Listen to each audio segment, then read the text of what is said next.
next evolution of food delivery is upon us. The question is, and has been, will it be performed by autonomy in the vehicle space, or will it be something else? Today, we're going to explore that something else. My name is Paul Barron. This is the Barron Report. Let's jump into it. Today, we're going to be talking about drone delivery and how it's going to apply to potentially being a major force in the food service industry and how we might be getting food to our customers. Joining me today is Yariv Bash, who is the co-founder and CEO of a company called Flytrex Aviation. Great to have you on the show, Yariv. Hi, Paul. My pleasure. So we find you in Tel Aviv. So, we've had several people on from Israel in the past 6 months from a variety of different technology. It seems like that's a hotbed for technology companies. We show lots of startups here. Yeah, and lots of international good community. Development companies come here. So a lot of things going on in Tel Aviv. I like it. And it's always very innovative companies too. So let's get into Flytrex Aviation. Kind of tell me a little bit about what you guys are doing currently. What's your current situation? So Flytrex Aviation is all about drone deliveries, and more specifically, we're into food and retail deliveries. At the end, if I'll tell you that you're going to get your burrito with a UPS or FedEx, that doesn't sound, they're doing deliveries, but not those kind of deliveries. Right. And it's the same thing with drones. You need a specific solution, a specific company to target a specific market. Delivering medical supplies 100 miles away, that's one kind of a company and solution. Delivering burritos to people's backyards for $5 a delivery, that's a very different company. And we're the burrito company. So, Yariv, let's get into, so when you look at the delivery landscape today, third-party delivery is kind of, dominated here, at least in the U.S., obviously worldwide in certain aspects, depending on which company, whether you're Deliveroo in the U.K. or your Uber Eats and Postmates here in the U.S. When you look at the model that third-party delivery has kind of trailblazed, the opportunity is really big here for growth. When you look at the market here, let's just take the U.S. for instance. Are you guys currently doing any food deliveries anywhere in the world right now? So yes, we are very much focused on the U.S. market. We just announced our second location servicing Walmart in North Carolina. We started servicing Fayetteville a few months ago, and we just started servicing Rayford as well. And while doing deliveries together with Walmart, we are also doing deliveries from other venues such as McDonald's or Starbucks in the vicinity of that Walmart. Our goal at the end is to be a delivery company. So I really don't care if you'd like to order your hamburger directly from McDonald's or use DoorDash. At the end, I'm going to be the most affordable and the fastest way to get that hamburger to you. So I can service both Walmart, McDonald's, or Uber. I don't really care. Yeah, let's talk a little bit about the technology you guys are using. So the drones themselves, the quadcopters, obviously this has to be something, I'm a drone pilot myself. I love flying my DJIs, but it's definitely a different experience, I'm sure, than flying one of yours. So tell me exactly how you guys are doing it. Do you have remote pilots? Are these all autonomous? What's the process? If you want to reach an affordable system, everything has to be autonomous. Our operators don't have a remote control. There's no backup joystick. There's no virtual cockpit. All our operators have is a tablet. And all they have to do is install the package on the drone and press the button. And then they can move to the next drone and next package. They're not even certified to mark a point on a map.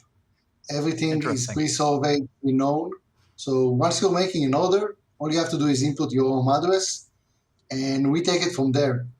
And that way you can have really regular guys operating the system, doing 10 deliveries an hour using our system, which then makes it very affordable. Yeah, we've looked at a variety of companies that are going in this direction in terms of autonomous food delivery. We talked to a company called Refraction on another show of ours, TechPath, and they were doing kind of that hybrid robotic street delivery. So it is an autonomous vehicle, so to speak, but it's part bicycle. Hmm. It still has line of sight delivery restrictions where, or I shouldn't say line of sight, road level restrictions where you've got to go around blocks and communities and all that. With drone delivery, in a recent piece we did on our show TechPath, we actually featured your company. And one of the things that we looked at was the potential to extend the delivery zone range for the same period of time. So typically what you have in the food industry is you got a 15-minute prep time, maybe less in some fast casual restaurants, and then you need at least a 15-minute delivery zone, which really kind of limits you if you're doing autonomous vehicle of any type, because you still have to drive around, stop signs and all those kind of things. Where you guys are flying direct line of sight, so your ability to service a bigger area is real. With that kind of application, do you see your opportunity of taking the price down, or where's the magic in going to be in the cost to the consumer? Where do you think that perfect rate is going to be for delivery? So yeah, I totally agree.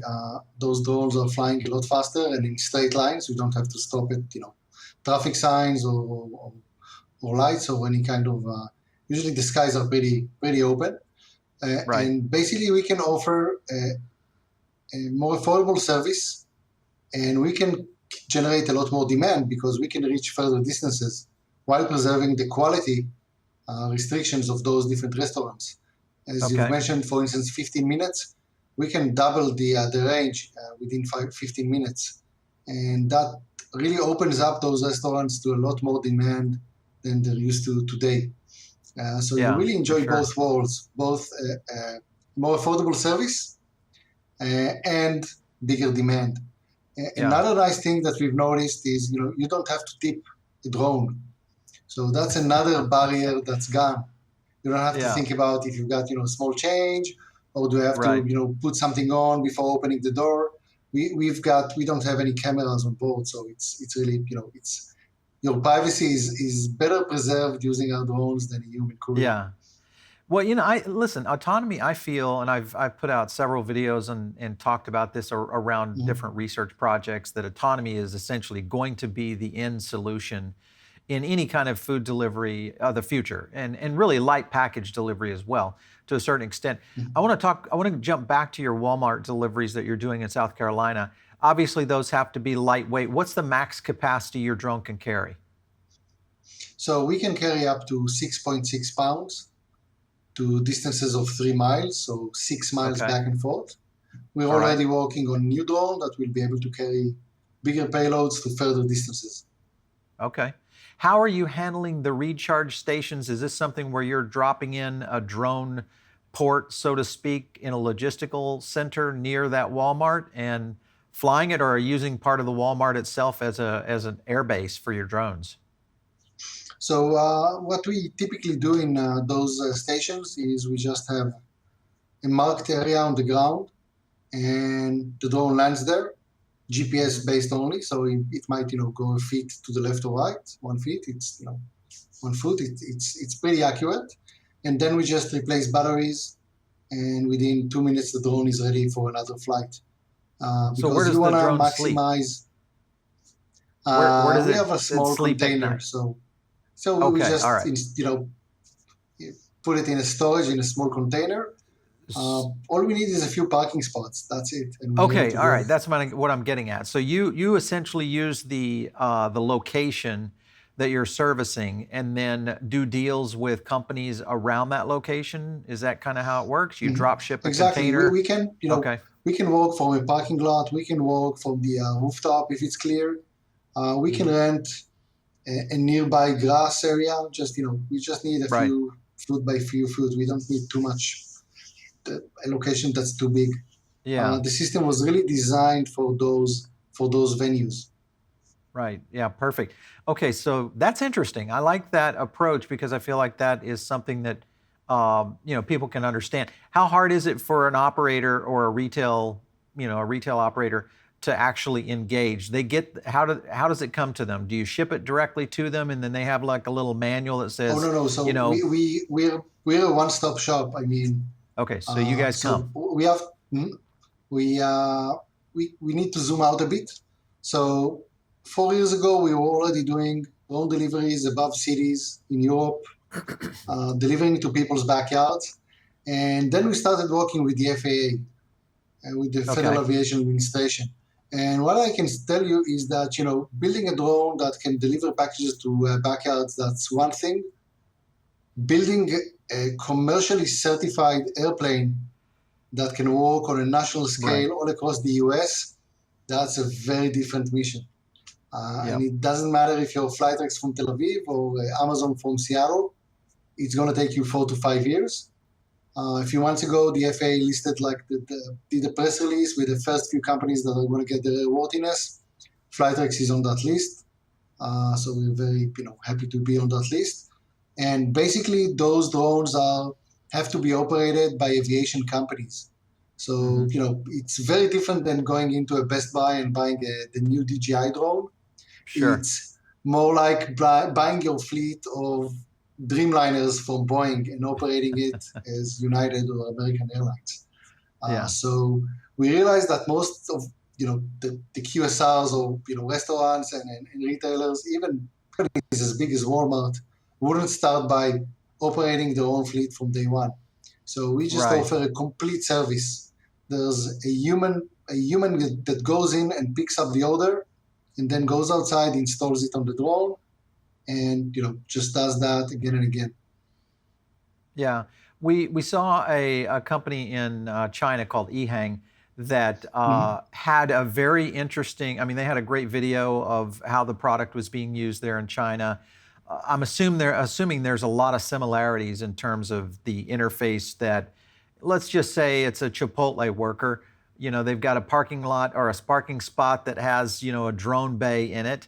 You've got 3 or 4 drones landing in and out of there. Someone's running, Chipotle burritos in and out of there. They've got a tablet, you said, that basically just says, launch, and it already knows where it's That's going it. based on the interface. How are you setting up the? Sorry to pepper you with so many questions, but I feel No, like no, this go is a ahead. really, That's it's a really great product. If this can do and can solve the solution, this is a huge innovation.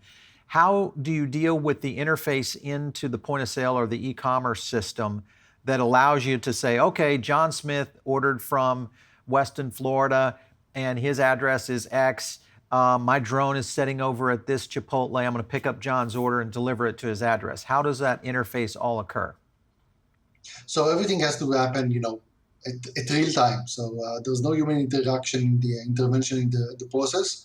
What we do once we set up a location, we pre-survey all the neighborhoods and all the houses we can reach, and we already translate your home address to an XYZ point in your backyard after Okay. surveying it using aerial imagery, etc.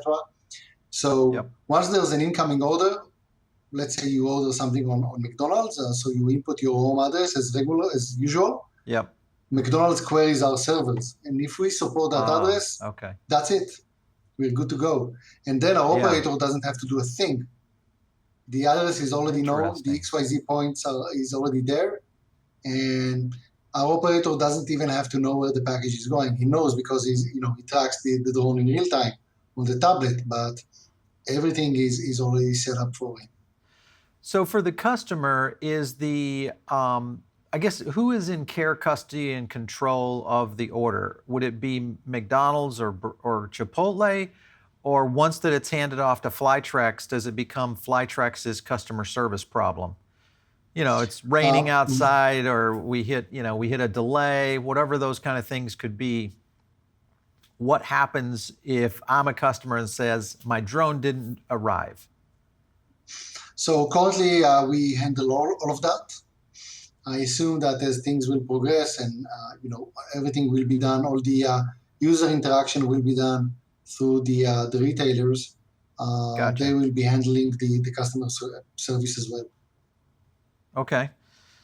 All right. Wow, If this you is going to if you be, it's a bit similar to ordering something from an online retailer, and then you can yeah. choose FedEx or UPS, Sure. but the Yep. customer service will be the retailer. Yeah, so you're dealing with, the shipping companies and in range. Mhm. Let's go back to a couple of things here. I want to talk about weather and inclement, scenarios, but I also want to talk about regulation because you had mentioned it on the idea of FAA. Are you certified now across the U.S. or in certain spots for active drone delivery? So until today, every pilot that you see or hear about anywhere in the world is based on a waiver or an exemption. Basically, Okay. the FAA or any other civil, local civil aviation authority tells the company that you can fly, one drone or two drones from point A to point B on Hmm. those dates or until a certain date, and it's very limited by nature.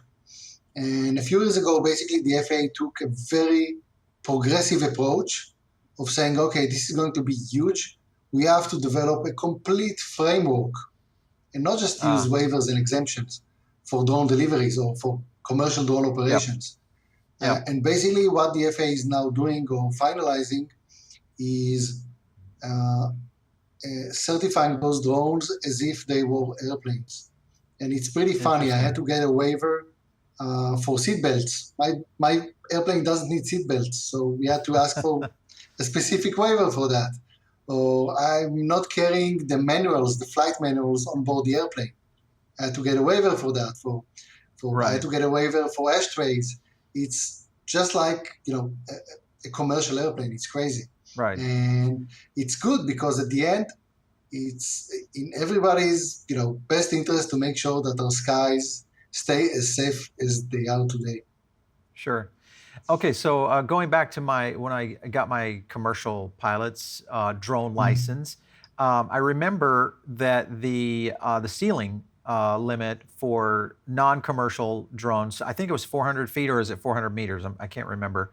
Are you 400 feet. flying 400 feet? Okay, We, we're so are flying you below flying that. at you're flying below the 400. So technically you don't have a commercial requirement. Is that correct? Or is FAA So impeding in that area now? a few months ago, my company's board asked for us to speak with them a bit about regulations, and after 5 hours, they raised the white flag. So the short story is that if you'd like to perform deliveries for payment beyond Uh-huh. visual line of sight, you Ah, cannot work yeah, under the Part 107 regulations, and you gotcha. cannot get a waiver or an exemption for that. You have to work under Part 135 for Mm, really commercial aviation. yeah, Companies like okay. FedEx or UPS are Part 135 commercial airplane companies. Right, So right. it's a So very yeah, different so kind of once you operation. yeah, now I see. Once you get into the commercial side, all bets are off. You've got to apply by the FAA regulations.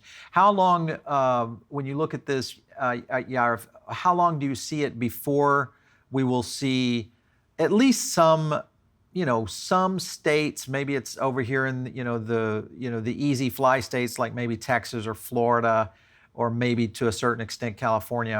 I don't know about California, but some of these states that you would have one, good weather, and two, very progressive populations that are willing to try this. How long before we see this to where I could look up in the sky and probably see a half a dozen drones? What do you think that's going to be? So I can tell you that even in North Carolina, where we're flying in two suburbs of Raleigh, the Hmm. KPIs and the results we're already seeing are crazy. People are ordering a lot more than you'd imagine. Yeah. I think that by the end of this year, we're going to see the first few companies getting the commercial type certification, which Okay. basically allows you to start flying throughout the US Okay. on a federal level. It's not a state by state, but it's on a federal level. And hopefully next year, we're going to start seeing some very large deployments. I'm Very guessing, nice. it's more affordable, it's faster. Once approvals are given, I think this is going to spread faster than those Yeah. mobility scooters in cities. Right. Yeah, exactly. Let's go jump back over to the autonomy side because that's always intriguing to me is, Mhm. how good is the autonomy? We are dealing with, obviously we don't have to deal with as the kind of a level 5 autonomy because you're not operating on city streets and those kind of things, but you've got to be able to do obstacle avoidance in those kind of scenarios. To what level is the autonomy? Is there some sort of rating system that you guys fall under for autonomous drones? How does it apply? So a few months ago, the FAA started a continuation program of the program we were part of, which is now called FAA Beyond.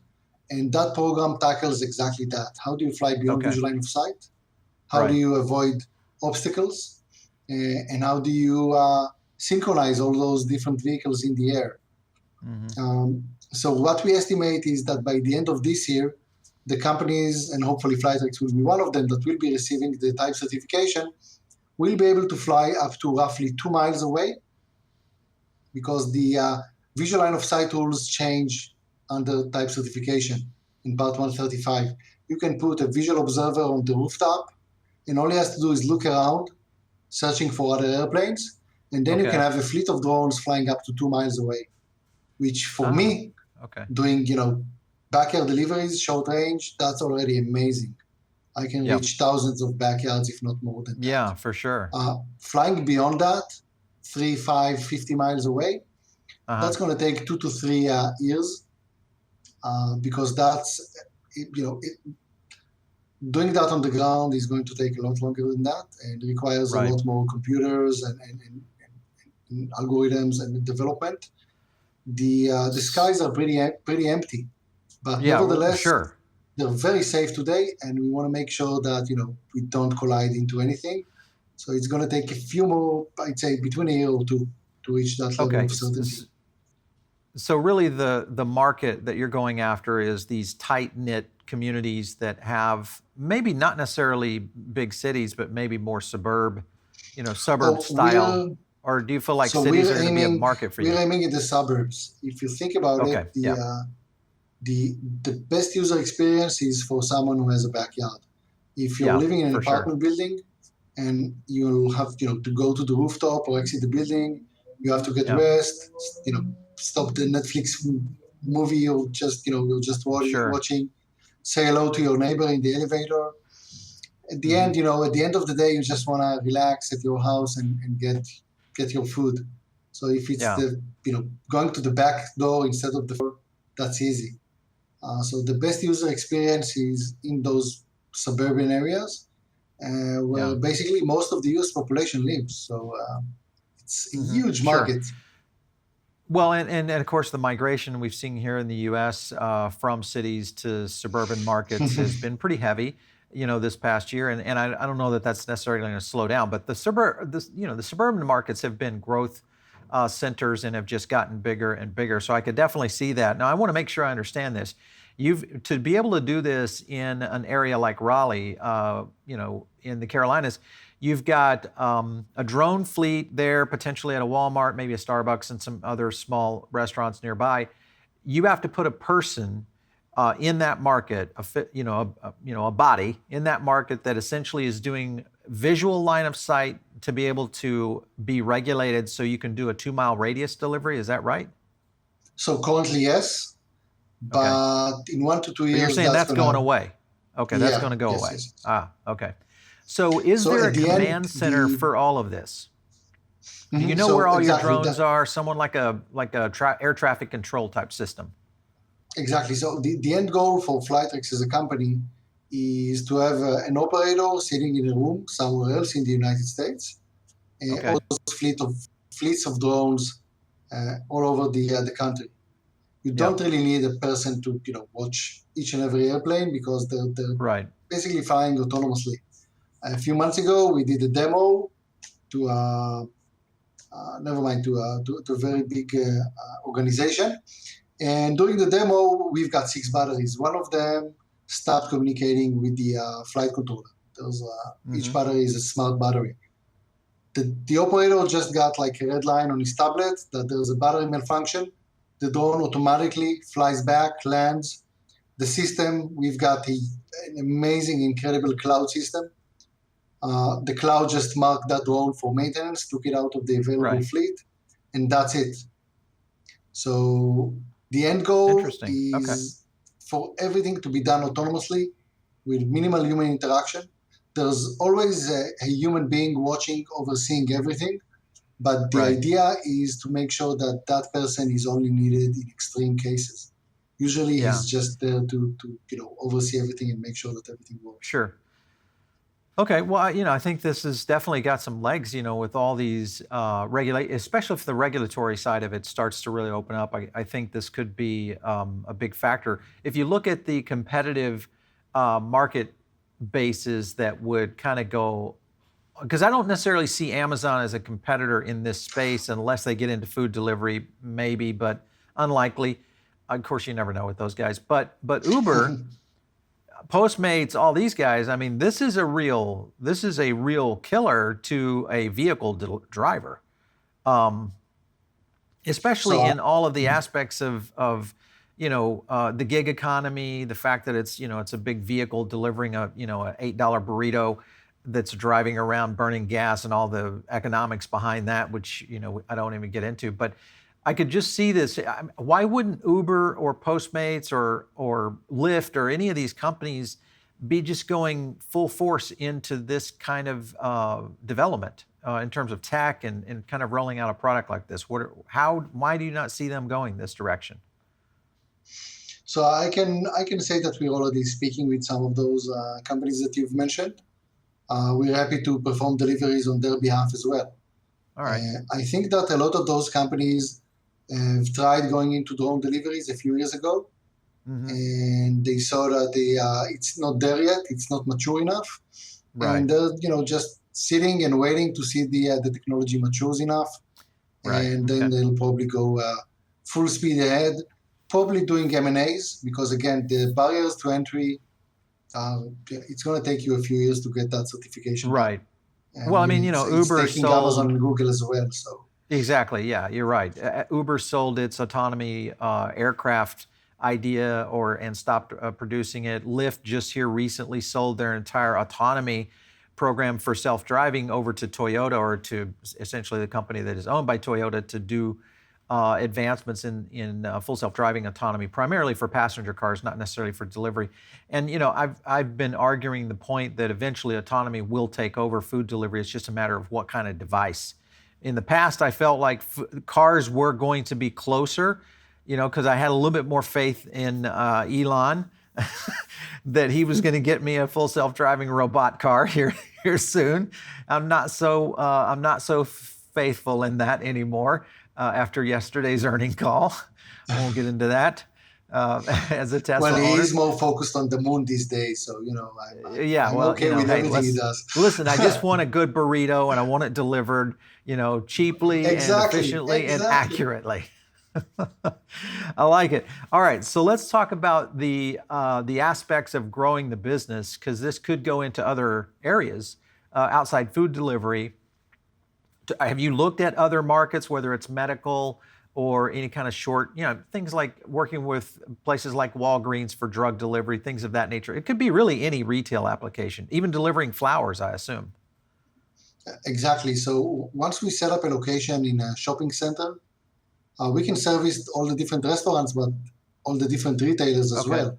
So if you Yep. want your new iPhone delivered in 15 minutes, Okay. it's going to be a lot faster than getting into your car and driving to the Best Buy. Sure. Yeah. And if you want a few shirts from Banana Republic or Gap, and you want to measure them, just order a bunch, and hopefully in a Yeah. few years, you'll be able to return the ones that aren't fit for you using a drone as well. So we can do That'll returns be as well. interesting. Yeah, call a drone and it just comes to pick it up. That would be a cool feature. Let's talk about some of the potential challenges and hurdles. Weather is going to be a scenario. Let's say in Texas or out in the Midwest, you might have people with shotguns, things where they might try to take one of these out of the air. Um, with those kinds of scenarios, do you feel like those are just going to be things that will eventually? Can these drones fly in inclement weather, in full rain or a snow, or in high winds? What's the scenario there? So currently we're only flying in good, nice weather. But the end goal, and in a few years from now, those drones will be flying where when humans would rather stay indoors. Right. It's Yeah. just a matter of optimizing the technology. And technology is already here. Yeah. I can tell you that as a startup, it was important for us to run as fast as possible towards certification. That's the holy grail. Right. And if we have to start with the southern states, That's a Yep. huge market to tackle in the next few years until Oh, we for sure. certify the next version for monsoons or heavy rains. Yeah. In terms of Uber. shotguns, Yeah, go ahead. Shotguns. I like so shotguns. yeah, shotguns. Yeah. So the drones are so cheap and affordable. We've designed it Okay, that so way. it's okay if they drop, as So long as they don't drop that's a on problem somebody's for head. the local sheriff mostly. Yeah, for sure.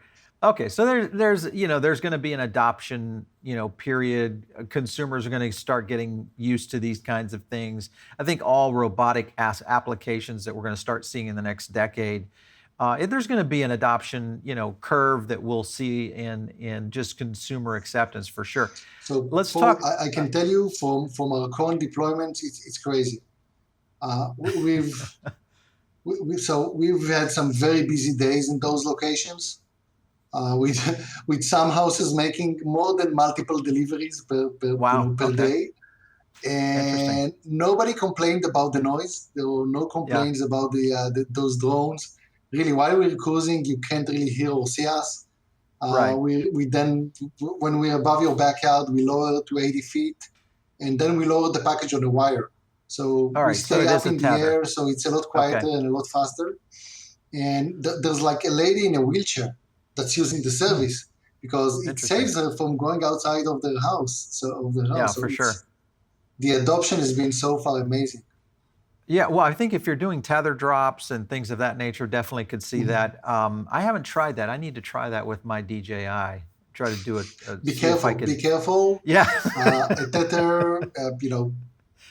tether is a little We differently, especially when it took you're us flying one of more those than drones. 20 iterations until we got to the current version that we have, because really it Okay, has to be foolproof.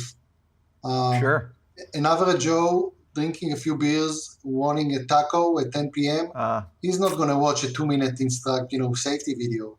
He's gonna. exactly. We Yeah. ask them to stay indoors.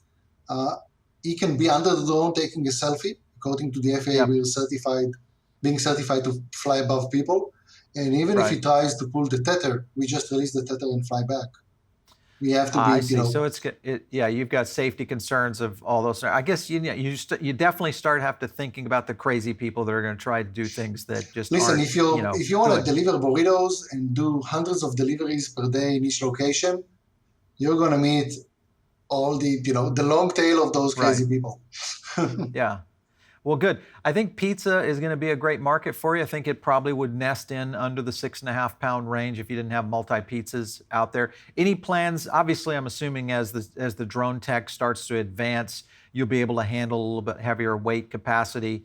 Do you see? All right. So I want to talk a little bit about China. China and DJI, obviously the biggest drone manufacturer in the world. Hmm? Do you see China coming into this marketplace? Much like what I don't know if you've looked, I'm sure you've seen the eHang product that we reviewed here on our network. It looked pretty robust in terms Hmm. of how they were dealing with deliveries. Do you see China as being a company or a country that could eventually be a source manufacturer for all of these devices worldwide? So it's going to take a while, and I'll ask you a question. Would you board a China-made airplane these days? Well, And I'll explain. You don't I have don't to know if answer. I'd board a I'll explain. Boeing these days. That's yeah, that's also true. But I'll explain. There are a handful of civil aviation authorities around the world that are being trusted for uh, certifying commercial type certification airplanes. One of them is the Okay. FAA. The other is Yep. basically the European Civil Aviation Authority. So basically, you have to jump through a lot of hoops and work very closely with the FAA if you want to get those certification. Yeah. So if I would have certified my airplane in Israel, I would have to start the process again in the US with the FAA, because I can Interesting. tell you Okay. that the amount of resources the FAA is dedicating to this program, it's just crazy. It's just Yeah. crazy. It's multiple phone Wow. calls on a weekly basis for 3 years now, with Hmm. dozens of FAA employees on each one of those phone Yeah. calls from different divisions and groups. There aren't too many civil aviation authorities in the world that have that firepower. Right, to sure. run, to make sure that you're as safe almost as a Boeing. So it doesn't matter if you try to manufacture your airplane in Israel, in China, in the UK, in France, in Bulgaria. Right. If you're not certified by the FAA, it's a whole different Just doesn't matter. Yeah. category. Exactly. I guess if you look at the company, are there countries that are becoming kind of like Germany is to Mercedes-Benz and BMW and Audi and the German car makers? Are there countries out there right now that are maybe going in that direction for drone manufacturing? High So I'd say quality, that mhm. those China kind of is, of things. course, one of those. Switzerland has a very nice drone industry as well. Okay. And Israel, until a few years ago, Israel was the number one exporter of military drones in the world. The Oh, okay. US passed Israel just a few years ago. So Interesting. Israel is also very strong on drones. Now, are Mostly you until talking now, about military AUV and drones or homeland. quadcopters? Exactly, it's bigger drones. Okay, the But bigger it's AUV. Okay, yeah. At the end, you need that culture of Similar building tech. aerospace industries. Yeah, yeah. It's Similar very tech. different than a SaaS company or a toy company or a consumer product company. For sure. It's very different. Let's get into the price or the economic model one more before we wrap up here. Sure. Cost per delivery. You were mentioning the $5 rate. Is that something that you're working on trying to get more efficient? Are you going down to like Amazon? I've seen numbers of like 90 cents for drone delivery. That's a different kind of model for what they're doing. But in food delivery or retail delivery, which is probably going to be a little bit more cushiony, what are the potentials of where you see that price going? Because obviously with Uber, it depends. You're anywhere between $2 and $5 for a delivery today. Same thing with Postmates. Where do you think this is going to land up for drone delivery? So Paul, you have to remember that while Uber charges you $2 to $5, they're also taking up to 30% from the restaurant. No doubt, no doubt. I understand the entire that cost for sure. is usually a lot higher. Currently, we charge $5, so as you could imagine, Okay. it costs us a bit less than that because we also would like to make some profit. Is that $5 to the consumer? Is that to the consumer or to the operator? It's for the, we work with the restaurants, so it's for the restaurant. Okay, so it's the operator. And then okay, all right. The restaurant can choose who's going to pay for that $5. Is it them, the customer? Okay. Maybe split that. Yeah, it's the same as with. mm-hmm. Yeah, same with an Uber delivery. So the restaurant's in control of the fee. You're not charging it back out to them. Essentially, you're not creating a marketplace then. You're attaching as a utility, which is something I've said all along, is that companies who create a service, drone as a service, or on-demand drone delivery, much like what you guys are doing, that I think that's the future, because then you have no limitations. It's just the issues of operators adopting and quickly moving are going to be huge. Yeah, for sure. Exactly. Interesting stuff. I don't want to fight those huge companies on user acquisition. I'm here to service everybody. If you want to give a better service to your customers, I'm here to help you. That's my goal. So when you look at scaling this company, because you're dealing with a country here, just in the United States, where we just did a survey on this. We think the industry is going to, by 2024 into 23, is going to recover to around 1.3 trillion in revenue, which is I think if I remember correctly, about 280 billion food deliveries or food occasions per year, just in the United States, just the U.S. Not a global scenario here. So the market share here is massive. Even if you just look at the southern states where you've got good weather 10 months out of the year. Outside Florida, California, and maybe southern Texas and Arizona. But when you look at that kind of market and the scalability, is your company ready to scale at this level? Because I could see this to where you could have 50,000, 100,000 restaurants signed up in a matter of months. Yeah, it's we think that once we've got approval, it's going to be crazy. There was an ARK Invest report just a few months ago, Okay. And that was the first time that we saw a segmentation that they spoke specifically about food delivery drones. Right. And their estimation, at least, is that by 2025, this is going to be an $18 billion market, and by the end of the decade, it's going to be more than $100 billion. And we think they're right. We think that the Yeah. potential here is huge. To tell you that I'm ready now to tackle all 50 states simultaneously, not yet. Our Right. goal in the next few months is to show a few stations where each one of those locations is already not just generating revenues, but is actually profitable per location. So once you Yeah. prove that, and only within those 2 miles, which means that each one of those locations is going to become much more profitable, Right, then yeah, because your density raising a is going lot to be more and there, expanding you know. is Yeah, going you to be a can lot work the easier. drone 18 hours a day, at that point, being an Mm-hmm. autonomous vehicle, it's got the ability to pretty much go, round the clock. So it's just a It's matter of mhm. of logistics at that point. So definitely can see Exactly, and it's how that like an would play in. airliner. You want those drones to be as much as possible in the air, to utilize them as much as possible. That's how you Yeah, lower the cost and very create cool. more happiness to customers. Yeah. Hey, Yariv, it's been great having you on today. This is a very fantastic subject. I think we've been covering it for quite some time. I continue to kind of be, because I'm a big proponent for operators in the sense that I feel like they're paying too much for third-party delivery. I know the third-party guys don't like it when I say that, but it is the fact, and it's something that I think eventually, because of delivery kind of taking over a large percentage of the average mix now in Mhm. sales for operators, just because of what's happened in the last year or so.